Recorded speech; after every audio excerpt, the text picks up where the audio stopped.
Hello అండి. అందరికీ నమస్కారం. Welcome to Velpula's kitchen. ఈరోజు మనం ఒక మంచి రుచికరమైన కర్రీతో అయితే మీ ముందుకొచ్చేసాను. చూస్తుంటేనే నోరూరిపోతుంది కదండీ! ఈసారి మీరు మునక్కాయ కర్రీని ట్రై చేసుకుంటున్నప్పుడు ఈ విధంగా అయితే ట్రై చేసి చూడండి. ఎంతో టేస్టీగా అయితే ఉంటుంది.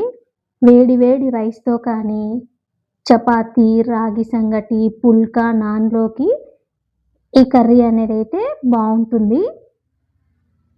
చాలా త్వరగా అలానే సింపుల్ మన ఇంట్లో ఉండే వాటితోనే చాలా సింపుల్‌గా అయితే ఈ మసాలా కర్రీని ప్రిపేర్ చేసుకోవచ్చు. ఇందులోకి మనము కాంబినేషన్‌గా ఎగ్ వేసి చేసుకోవచ్చు. అలానే బంగాళదుంప, వంకాయ ఇలాంటివి కూడా వేసుకొని ట్రై చేయొచ్చు. చూస్తుంటేనే నోరూరిపోతుంది కదా! ఈ కర్రీని ఎలా ప్రిపేర్ చేసుకోవాలి? వాటికి ఏవే ఇంగ్రీడియెంట్స్ కావాలి అన్నదైతే చూసేద్దాము. ఇక ప్రాసెస్ అయితే స్టార్ట్ చేసుకుందామండి. ముందుగా ఈ కర్రీకి మనకు కావాల్సినవైతే మునక్కాయలండి. ఇవైతే చూస్తున్నారు కదా! ఈ విధంగా అయితే నేను చిన్న చిన్న ముక్కలుగా కట్ చేసుకొని పైనున్న చెక్కు అనేది నేనైతే కొద్దిగా తీసేసి అయితే ఈ విధంగా అయితే పెట్టుకున్నానండి. నేనైతే మీడియం సైజ్ మునక్కాయలు ఒక 3 అయితే తీసుకున్నానండి. తీసుకున్న వాటన్నిటిని కూడా అదే విధంగా పైన చెక్కు తీసుకుంటూ ఈ విధంగా అయితే కట్ చేసి పెట్టుకున్నాను. అలానే చాప్ చేసిన ఆనియన్స్ అండి చూస్తున్నారు కదా! ఈ విధంగా అయితే మనం చాప్ చేసి పెట్టుకోవాలి. అలానే టమాటోస్ కూడా ఈ విధంగా చాప్ చేసి పెట్టుకున్నాను. ఇదైతే ఒక పెద్ద ఉల్లిపాయనైతే నేను చాప్ చేసి పెట్టుకున్నానండి. ఇవి 2 టమాటో ముక్కలనైతే ఈ విధంగా అయితే కట్ చేసి పెట్టుకున్నాను. అలానే కరివేపాకు, అల్లం వెల్లుల్లి పేస్ట్, వెల్లుల్లి అండి ఒక 5 అలా తీసుకున్నాను. వాటిని క్రష్ చేసి అయితే పెట్టుకున్నాను. ఒక పచ్చిమిర్చిని చీలుకలుగా కోసుకొని అయితే పెట్టుకున్నాను. అలానే పసుపు, ఉప్పు, పోపు దినుసులు, కారం, ధనియా పౌడర్ అండి. అంతే వీటితోనే మనం సింపుల్‌గా మనకి ఈ మునక్కాయ కర్రీ అనేదైతే చేసేసుకోవచ్చు. ఇప్పుడైతే ప్రాసెస్ ఏంటో చూసేద్దాం. స్టవ్ ఆన్ చేసుకొని స్టవ్ మీద అయితే ప్యాన్ పెట్టేసుకొని అందులోకైతే ఒక 2 టేబుల్ స్పూన్ వరకు అయితే ఆయిల్ అనేది వేసుకుంటున్నానండి. ఆయిల్‌ని హీట్ అవ్వనిద్దాం. ఆయిల్ అయితే హీట్ ఎక్కిపోయిందండి. ఇప్పుడు ఇందులోకైతే కొద్దిగా పోపు దినుసులు అనేవైతే యాడ్ చేసుకోవాలి.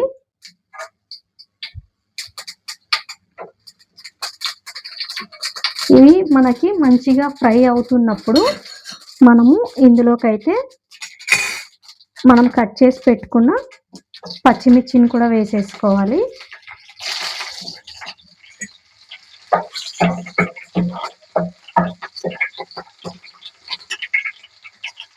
ఇప్పుడు ఇందులోకి మనం క్రష్ చేసి పెట్టుకున్న వెల్లుల్లినైతే యాడ్ చేసుకోవాలి.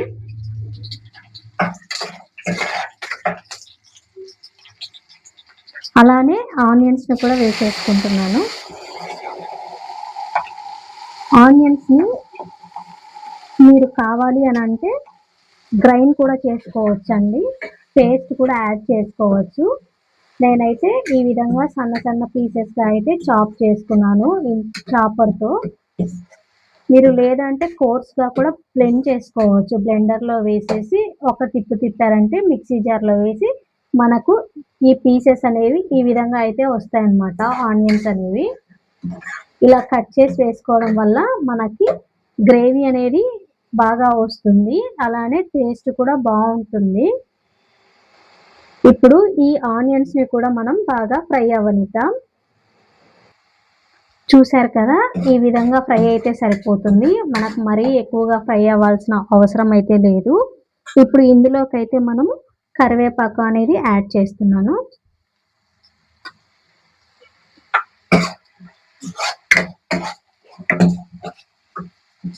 ఈ మునక్కాయకు కాంబినేషన్‌గా మనము బంగాళదుంప కానీ, వంకాయ కానీ, అలానే ఎగ్ కానీ ఇలా వేసుకొని కూడా చేసుకుంటారండి చాలామంది. అది కూడా బావుంటుంది.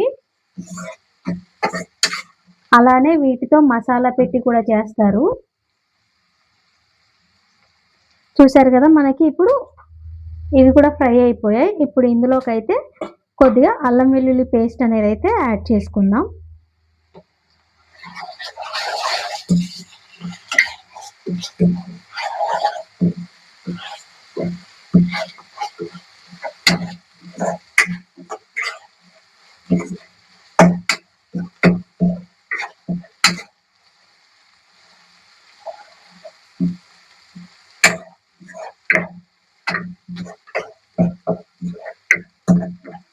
చూసారు కదా, ఈ విధంగా అయితే ఫ్రై అయిపోయాయి.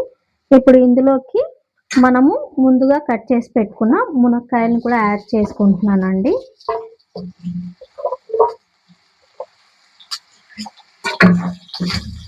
మునక్కాయలు కూడా కాసేపు అయితే మంచిగా ఆయిల్లో ఫ్రై అవనివ్వాలి. అలా ఫ్రై చేసుకుంటే మనకి పచ్చివాసన అనేది అయితే పోతుంది. తినేటప్పుడు కూడా చాలా టేస్టీగా అయితే ఉంటుందన్నమాట.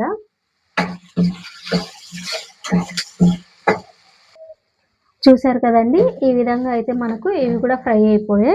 ఇప్పుడు ఇందులోకి మనం ముందుగా కట్ చేసి పెట్టుకున్న టమాటోని కూడా యాడ్ చేసేసుకుందాం.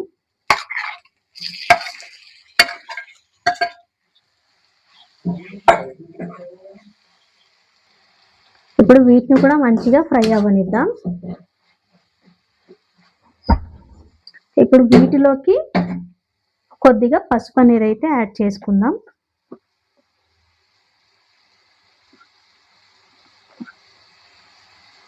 అలానే మన టేస్ట్కి తగినట్టుగా అయితే సాల్ట్ని కూడా యాడ్ చేసుకుంటున్నాను నేను ఇప్పుడే.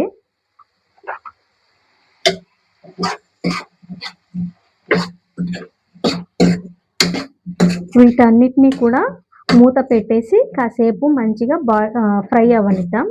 ఒక 5 మినిట్స్ వరకు అయితే ఫ్రై అవ్వాలండి. మనకు ఆయిల్ అనేది సపరేట్ అయ్యే వరకు అయితే ఫ్రై చేసుకోవాలి. ఒకసారి మూత తీసి చూసుకుందామండి. చూసారు కదా, మనకి ఈ విధంగా అయితే ఫ్రై అయిపోయాయి. వాటర్ అనేది మనకి ఆయిల్ అనేది అయితే బయటకు వస్తుంది.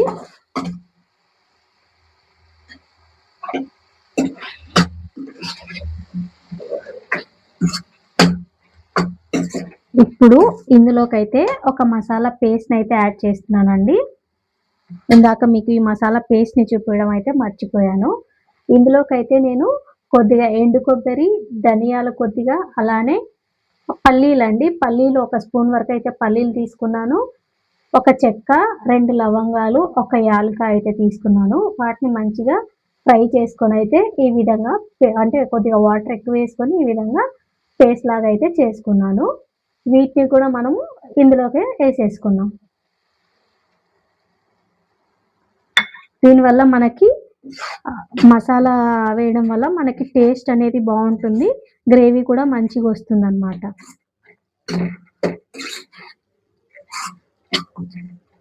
ఇప్పుడు వీటిలోకి కొద్దిగా సాల్ట్, కొద్దిగా కారం అనేది అయితే యాడ్ చేసుకుందామండి. ఇందాక సాల్ట్ వేసుకున్నాం కదా, నేనైతే 1.5 స్పూన్ వరకు అయితే కారం వేస్తున్నాను. అలానే ధనియా పౌడర్ ఒక స్పూన్ దాకా అయితే వేస్తున్నాను. కారం ఎందుకంటే మనం పచ్చిమిర్చి వేసాం కదా, దాన్ని మైండ్లో పెట్టుకొని అయితే మనం కారం అనేది అడ్జస్ట్ చేసుకోవాలండి. మరీ ఎక్కువ వేసుకుంటే పచ్చిమిర్చి స్పైస్ ఎక్కువ ఉంటే చూసి తగ్గించుకోవాలి.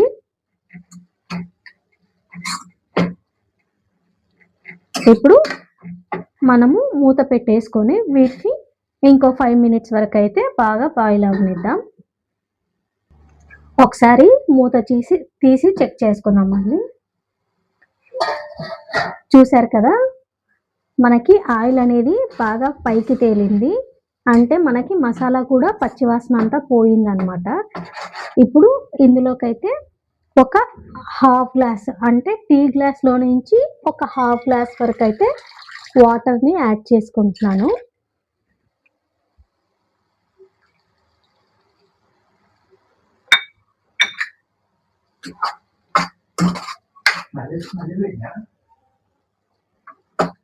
మీరు ఇక్కడే ఉప్పు కానీ కారం కానీ ఒకసారి చెక్ చేసుకొని అడ్జస్ట్ చేసుకోండి.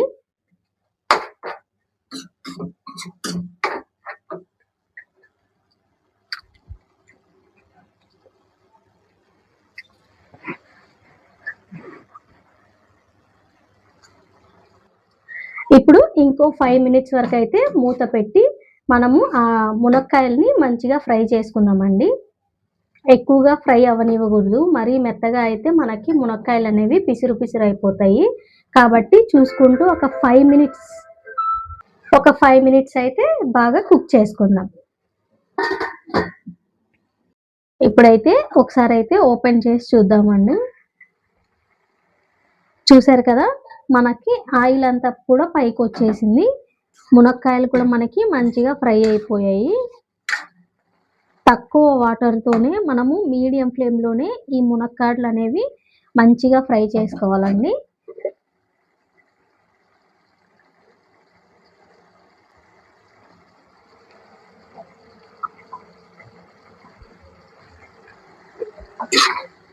ఇంతేనండి. చాలా సింపుల్‌గా, చాలా ఈజీగా అయితే మనం మన కర్రీని ప్రిపేర్ చేసుకోవచ్చు.